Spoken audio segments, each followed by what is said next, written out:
롯데케미칼 2024년 1분기 실적을 스루프트 회계로 분석하고 연말 매출까지 예측해 보도록 하겠습니다.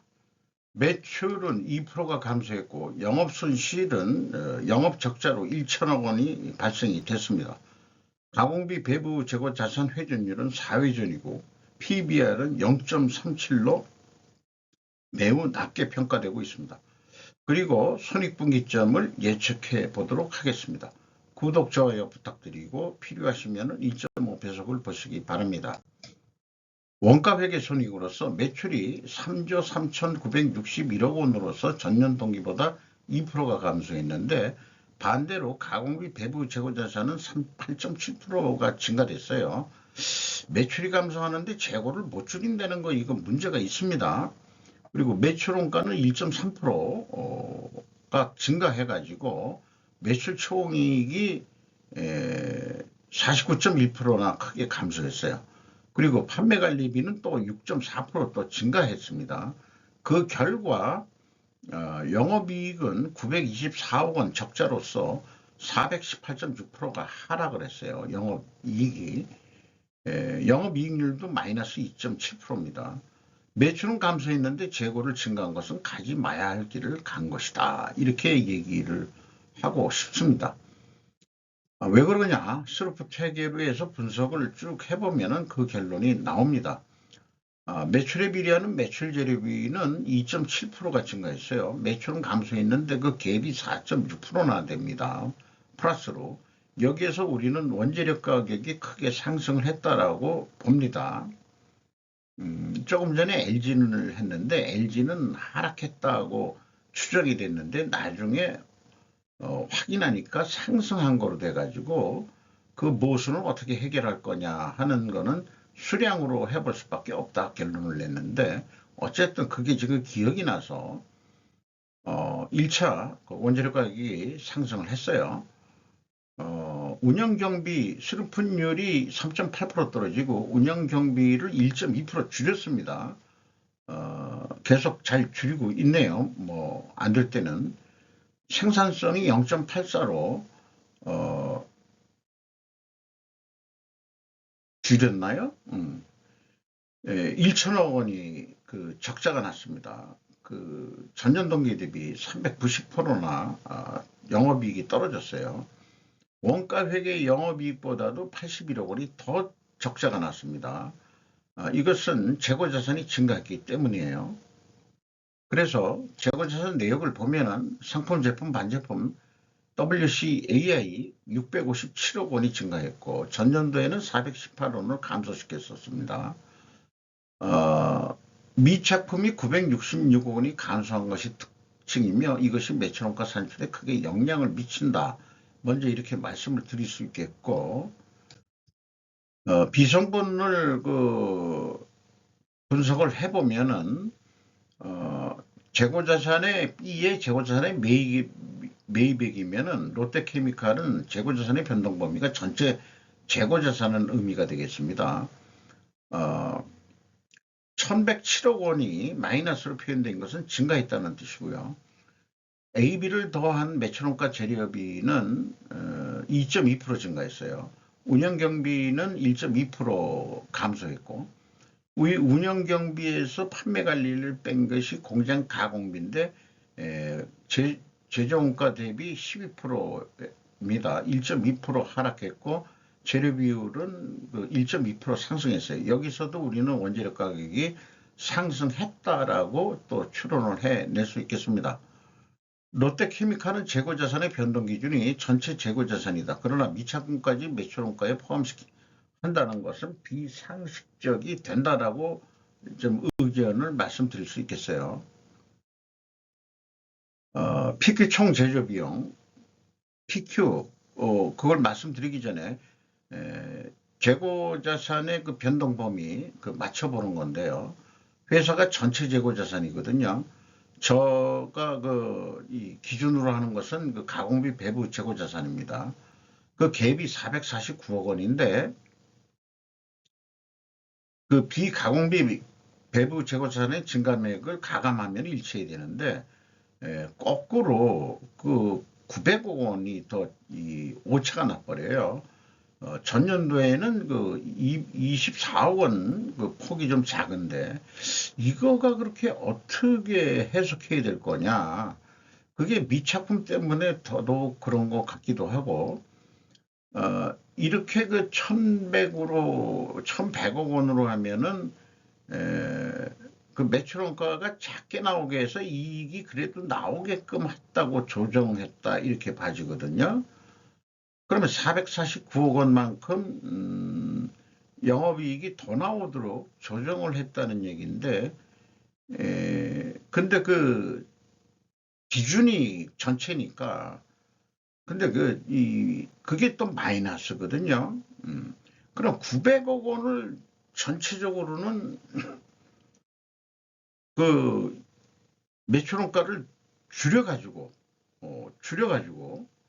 그 이익이 더 나오도록 했는데도 적자였다 얘기예요. 이렇게 해석이 됩니다. 그리고 이 갭2의 내용을 파악할 어떤 단서도 찾지 못했어요. 그만큼 이게 불투명하다. 이렇게 말씀드릴 수 있겠고, 롯데케미칼이. 그래서 맨 위에다가 항상 이거 IMF를 써놓는 이유가, 뭐 타개정 대책 이런 게 중요하거든요. 그 다음에 이제 뭐, 그런 것들이 뭔지 파악하기 위해서 이런 날이 오기를 기대합니다. PP청 제조 비용도 똑같은 금액으로 차이가 나요. 이게 뭔지 모르겠다 이게요. 그 현금 흐름표 기준 전체 재고 자산은 현금이 나갔어요. 82억 원만큼. 그럼 재고가 82억 원만 증가하면 되거든요. 근데 206억 원이 증가했어요. 그래서 126억 원이나 더 증가해 버렸는데 이게 뭐냐? 마이너스로 표현하면 환입을 잡았다는 얘기입니다. 자, 재고자산 평가 가지고 그 이익을 조작한다라는 그런 느낌을 받습니다. 전년도에도 그 재고의 증가액보다도 평가 손실액이 이거 가지고 더 금액을 더 왔다 갔다 하게 하잖아요. 조금 냄새가 안 좋은 냄새가 납니다. 운영경비 인건비가 874억 원이 집행이 됐는데 전년보다 4.6%가 감소했고 직원 수는 거꾸로 122명을 증원을 했어요. 이게 뭔 사건인지 모르겠네. 인건비는 줄었는데 직원 수는 요거가 근데 분기에는 공시를 안 해서 2023년 말 2022년 말 직원 수입니다. 오차는 좀 있을 것 같아요. 그런데 평균 임금은 어차피 그 똑같은 기준으로 보니까 평균 임금은 내일 7% 깎일 것 같습니다.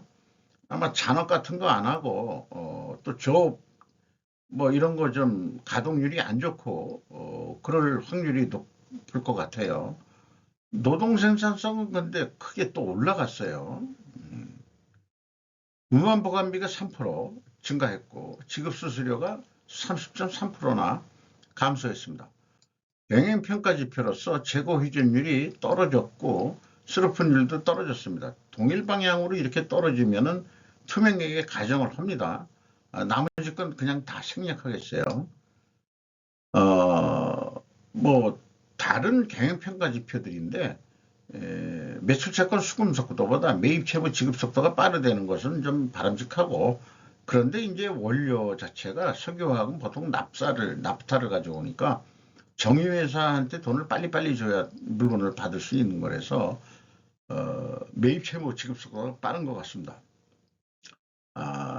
두펑 ROI 생략하고요. 그래서 두 가지가 동시에 하락했기 때문에 투명하게 가정하는데 원자력 가격이 상승하고 판매 가격은 인하가 됐어야 됩니다. 또 하나의 증거로는 수량으로 재고 회전율을 내서도 회전율이 하락했어야 된다. 그래서 그 원재료가 상승했냐? 단순 평균으로 5.3% 상승했어요. 그리고 판매 가격은 하락했어야 된다고 그러는데 0.7% 증가했습니다.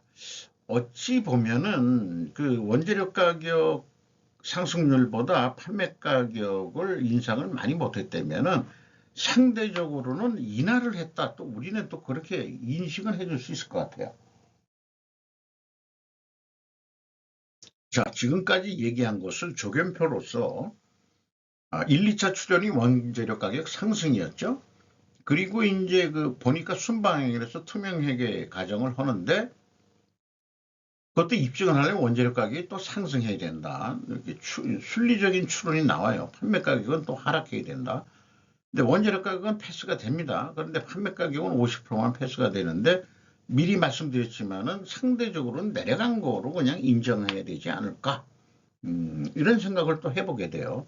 그러나 그냥 표면적으로 얘기하면은 이 판매 가격 50% 패스가 안 된 거다. 그렇게 얘기할 수 있는 건지. 왜냐하면 원재료 판매 가격에서 원재료 가격의 상대적인 거니까 이거를 또 아주 단순화해 가지고 또 좀 일목요연하게 볼 수 있게끔 표를 만들어 보면은 원재료 평균 상승률이 5.3%인데 제조 비율이 있잖아요. 제조원가 비율. 그래서 상승 압박률은 4.6%. 가공비는 거꾸로 깎았다 이거예요. 그러면은 가격을 올려야 되는 압박은 4.5% 압박을 받는데 0.7%분이 안 올렸다. 그럼 가격 내린 거나 마찬가지다. 이렇게 인식을 할 수 있는 거다 이거죠. 1분기 실적을 이 전년도 매출액에 보니까 25% 진도라면은 계속해서 그냥 추세대로 갈 수 있겠구나 해가지고 원가 회계는 300% 매출액을 하는데 증가를 시키는데 판매관리비 여기 밑에는 365%로 생산재료비를 높였습니다만은 이 기준은 사실은 제가 스루프부터 먼저 하고서 말씀드리는 거예요. 스루프는 간단해서 아주 계산하기가 좋거든요. 그리고 영업이익을 제로로 해놓으려면 실적에 마이너스 100% 표시하면 제로가 되니까 16조 2630억 원을 해야 이게 손익분기점이다 이렇게 나옵니다. 생산재료비는 근데 360% 증가해야 되고 가공비는 그냥 4배 정도 하는 거. 그러니까 재료 비율만 더 365%더 증가시킨 1 더하기. 그리고 재고를 못 줄였죠. 그러면 연말까지 계속 그냥 8.7% 증가한다고 그렇게 봤습니다. 그래서 이게 실행 결과가 이걸 그냥 판매 단가라고 얘기하면은 1630만 원에 팔으면은 36,920원이 나온다.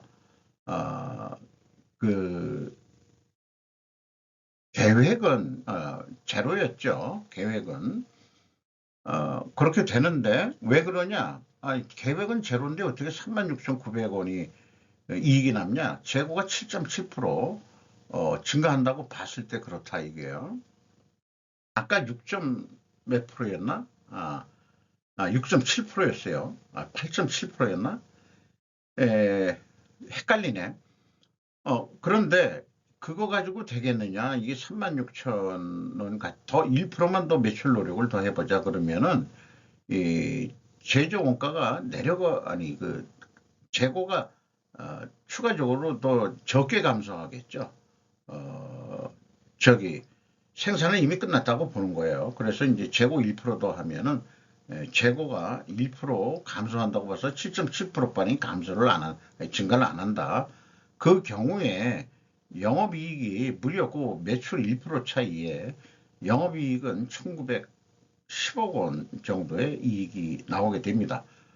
그래서 영업이익 증가가 1542억이나 증가하게 되어 있습니다. 자, 이런 계획도 있고 우리가 이런 극단적인 한번 샘플링을 해서 한번 해보죠. 매출액을 불변한다고 가정을 합니다. 거기에서 생산만 감소시킬 경우 생산만 증가시킬 경우 어떻게 되느냐. 그러면은 이게 이상한 게 아니고 매출 원가는 똑같이 나와요. 근데 총 제조 비용은 달라지죠. 생산 증가하면은 제조 원가가 올라갈 거 아닙니까? 생산 감소하면은 내려가고 기준은 이 전망할 때 총 제조 비용이 있다 이 말이에요. 그러면은 생산 감소를 했을 때도 매출액이 변동이 없다면은 매출 원가 변동이 없고 영업이익은 똑같이 나와요. 그런데 문제는 뭐냐? 실질적인 게 현금 증가가 재고가 감소하면은 그만큼 현금이 안 들어갔으니까 현금이 남았다. 이게 632억 원. 근데 영업이익은 감소를 했다 이게요. 그러면은 실제 이 생산 감소했을 때 영업 손실은 82억 원이 안 된다. 82억. 그런데 생산을 증가해 가지고 재고를 늘린다. 롯데케미칼이 재고를 못 줄였죠? 왜 가동률을 못 줄였나 모르겠습니다만은 그러면은 현금이 630억 원 더 들어가잖아요. 그리고 영업 손실이 714억 원이란 말이에요. 그러면 두 가지를 합치면은 1349억 원이 실질 손실이다 이거예요. 롯데케미칼은 재고를 증가시켜왔다. 매출 불변 시 생산에 의한 재고 증가는 선택되어서는 안 될 의사결정이다. 그러니까 재고를 원가 회계도 결론은 재고를 줄여야 된다는 게 이 원가 회계도 재고를 줄여야 된다. 재고가 줄어들면은 매출 원가가 증가해서 이익이 감소한다라고 산식은 되어 있는데 현실은 그렇지 않을 수 있다. 실제 그 현금 증가액 따지고 그렇다면은 제가 그 말씀을 좀 드리고 싶은 거고요. 그리고 생산이 중단된 상태에서 매출이 1% 감소하면 어떻게 되느냐? 영업 손실 1173억 원이 나와요. 그래서 재고가 저기 증가했으니까 이 797억 원 현금이 그 9.7% 아니 8.7%보다 계약은 8.7%인데 9.7% 증가를 해버리니까 못 팔아고 생산은 해가지고 그러니까는 이제 이 돈이 날아간 거로 봐야죠. 797억. 그 다음에 이제 영업이익 감소가 1540억. 그래서 실질 손실은 2339억이나 될 거다. 그래서 매출 감소가 되는데도 재고를 증가한다는 것은 이거는 죽음으로 가는 길이다. 가지 말아야 될 길이다. 이런 건데 왜 재고들을 못 줄이나 모르겠어요.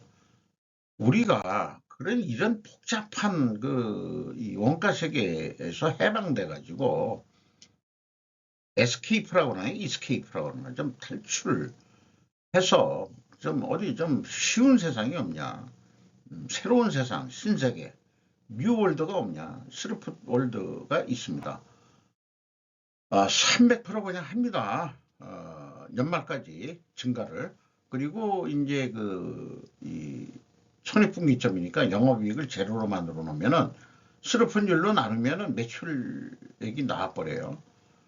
그런데 매출 재료비로 요 매출액을 맞추려니까 365% 매출액은 증가해야 되고 그 다음에 이제 매출 재료비를 조금 낮춰서 스루프율을 올린다는 것은 1.3% 정도 판매 가격을 좀 올려야 되겠다. 아니면은 가격을 좀 원가가 아니 매출 재료비가 내려든가 원재료 가격, 구매 가격을 어쨌든 수량상으로는 365% 정도 해야 1,600억 아니 16억 정도 하게 된다. 이런 얘기가 계획을 세워보면은 이렇게 조정된 거로 운영비용 기준에서 손익분기점은 16조 2천억인데 TV 기준은 16조 원 정도 해도 되겠다. 16조 원 하면은 얼마가 남냐? 1,424억 원이 남는다 이게요. 그렇게 되고 그 다음에 이 재고 회전율을 17일 전까지 올리면은 매출액이 17조 1,140억 원대가 돼가지고 이 영업이익이 3,240억 5억 원으로 크게 증가하게 되어 있다. 운영비용이 1% 증가한다. 매출 재료비가 6.8% 증가할 때 1.1%가 증가한다.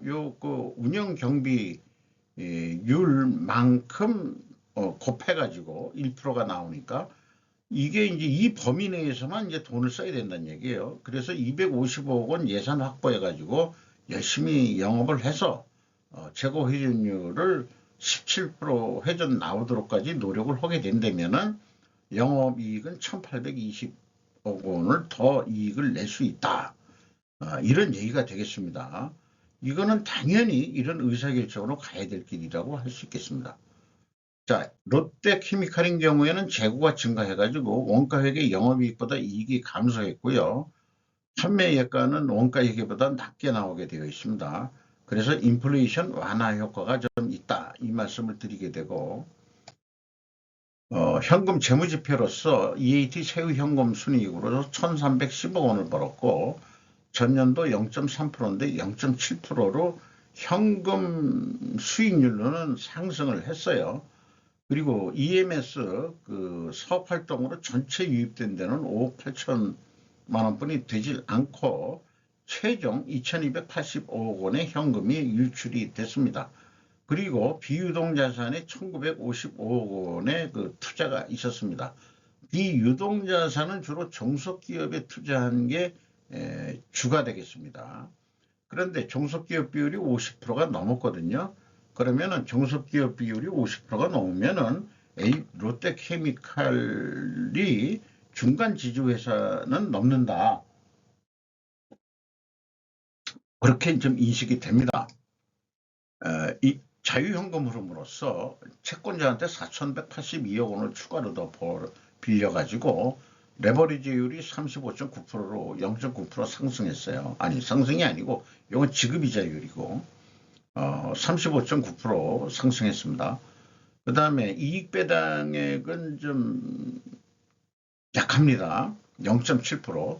전년도에 1조 900억 원의 그 자본 유입이 있었는데 유상증자가 1조 2천억 원 있었고 배당금은 돈이 나가는 거니까 그래서 요거는 이렇게 자본 변동표에서 검증을 해볼 수 있겠습니다. 주가는 11만 4천 원으로서 전년 동기 대비 7만 6,800원이 하락했고요. PBR은 0.37%뿐이 되진 0.37밖에 되진 않겠습니다. 임팩트 1으로는 내려갔지만 임팩트 2 두퐁 회전율 기준에서 봤을 때는 올라간 거로 돼 있어가지고 가격이 내려도 너무 내렸다. 이 장부 가격이 30만 원짜리인데 이거 좀 너무 평가를 낮게 받고 있다. 롯데케미칼도 뭔가 좀 밸류에이션이라고 요즘 얘기하잖아요. 그거 좀 해야 되는 거 아니냐 이런 생각이 들어가요. 롯데지주가 25.31%, 롯데물산이 20%, 롯데홀딩스 일본 9.91%, 연금공단이 6.42%, 외국인이 25.59% 지분을 가지고 있습니다. 이 정도 지분들을 많이 가지고 있으면 시중에 개미들이 유통하는 거는 별로 먹을 게 없겠네요. 이런 생각이 들어가네요. 이상 롯데케미칼 마치도록 하겠습니다.